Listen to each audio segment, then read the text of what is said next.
Dear Jewel, I left you with a few things to always hold on to. Loyalty, elusiveness, and brute force.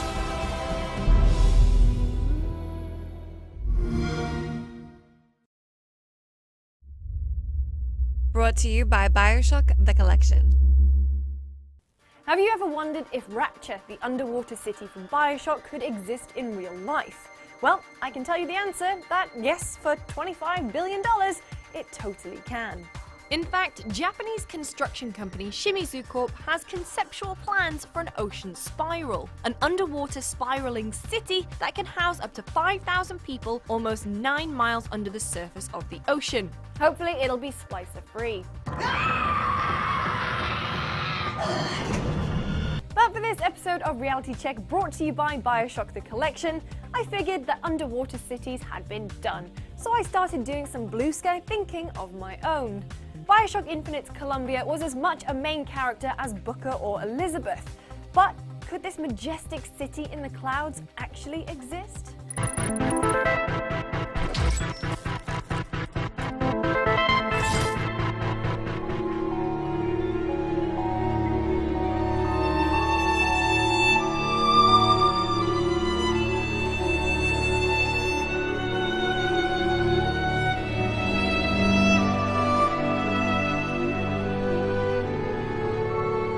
Columbia was built essentially as a way for America to flip off the rest of the world and show everyone just how great its ideals were.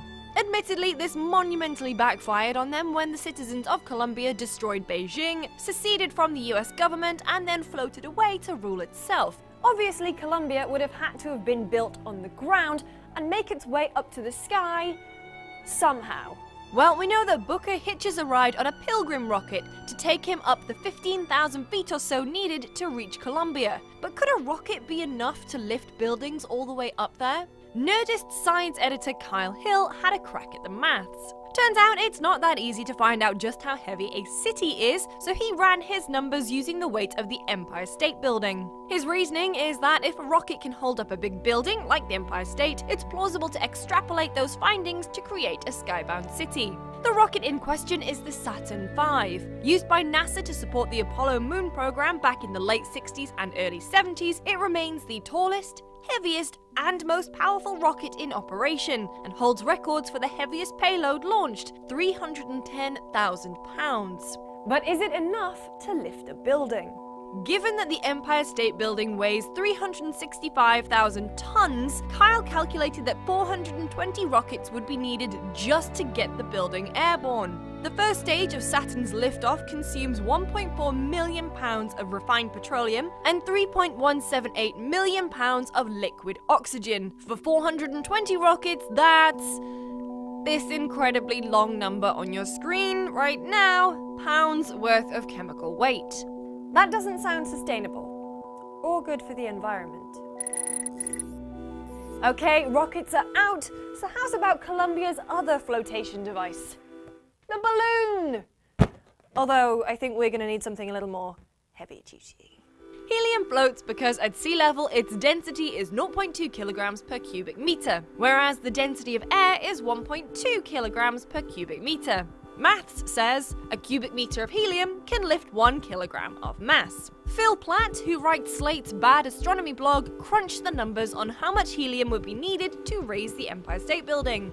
We know the Empire State weighs 365,000 tons, which works out as 330 million kilograms. Do the math, and that's 330 million cubic meters of helium. Kyle Hill noted that this is the same amount of helium that could power 1,650 Hindenburgs. And Phil worked out that you would need a balloon with the radius of 430 meters to fit it all in. Bearing in mind it's 443 meters from the ground to the very tip of the Empire State Building, so that's a pretty big balloon. So while technically possible, the best kind of possible, this sounds like another no-go. I'm running out of ideas here, so let's try quantum physics. Don't turn off It's genuinely quite interesting. A superconductor is a material with two very important properties. Number one, it displays zero electrical resistance, which means that electricity can flow through it with no loss of current. And number two, a superconductor rejects magnetic fields. So if you place a superconductor on top of a very strong magnetic track, one of two things will happen. If it's a type 1 superconductor, it rejects magnetic fields completely. But if you have a type 2 superconductor, that has many small defects which allow some of the magnetic field to slip through. However, once the magnetic field goes through the superconductor, it can't get out. The superconductor then gets locked in place above the magnetic track, which is a phenomenon known as quantum locking. But crucially, the superconductor will only behave this way once it's cooled past a critical temperature, a pretty chilly -196 degrees C.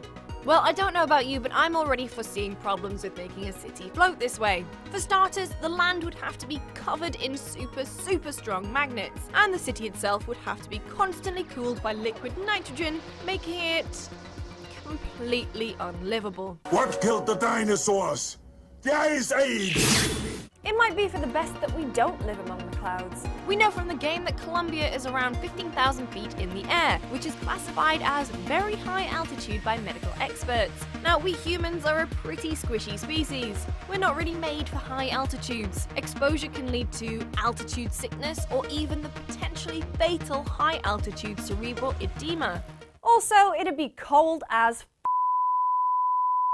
Seeing as I don't think we're going to be living in the clouds anytime soon, it's a good job we've still got the nice, cold, hard, safe ground, huh? Anyway, hope you enjoyed this week's episode of Reality Check. Don't forget, I'm on Twitter at LucyJamesGames. For more videos like this one, would you kindly like and subscribe to GameSpot? See you next time.